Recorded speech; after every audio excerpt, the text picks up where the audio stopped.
അനുവിനെ എനിക്ക് നല്ലോണം അറിയാം. അനുവിന് എങ്ങനെയുള്ള ഒരാളെ ഇഷ്ടാവും എങ്ങനെയുള്ള ആളെ ഇഷ്ടം ഇല്ല അത് കേൾക്കട്ടെ. അനീഷിന് എന്താ കുഴപ്പം? അങ്ങനെയല്ല, കുഴപ്പമൊന്നുമില്ല.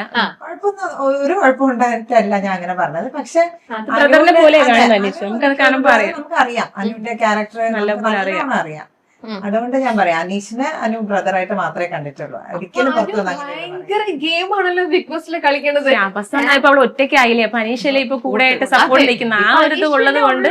അതെ അതെ അതെ, അനീഷാണ് കൂടി. ഇപ്പൊ അനീഷും അനുവും കൂടെ ഒരുമിച്ചായി ഇട്ട് കൊടുക്കുന്നതും ഒക്കെ അവിടെ എല്ലാവർക്കും ചെയ്തു കൊടുക്കുന്നുണ്ട്. അതെ അതെ ആണ്. ഇപ്പൊ ഇന്നലെ സബുവിന് ലിപ്സ്റ്റിക് ഇട്ട് കൊടുത്തു. അപ്പൊ എല്ലാവർക്കും ചെയ്യുന്ന കാര്യമാണ്. അതിപ്പോ അനീഷിന് മാത്രമൊന്നും ഒരാൾക്കൊന്നും അങ്ങനെ അല്ല. അവള് ബേസിക്കലി ഇതിപ്പോ ഞാനാണ് എവിടെയെങ്കിലും പോകുമ്പോ എന്താ ചേച്ചി ലിപ്സ്റ്റിക് ഇടാത്ത, ഉടനെ അവളെ ലിപ്സ്റ്റിക് ഒക്കെ എടുത്തിട്ട് തരും, കണ്ണെഴുതി തരും, അല്ലെങ്കിൽ മുടി ഹെയർ ബ്രഷ് ചെയ്ത് തരും. കൂടെ ഇരിക്കുന്നവരെല്ലാം നല്ലതായിട്ട് ഇരിക്കുന്ന അവിടെ ഇഷ്ടമാണ്.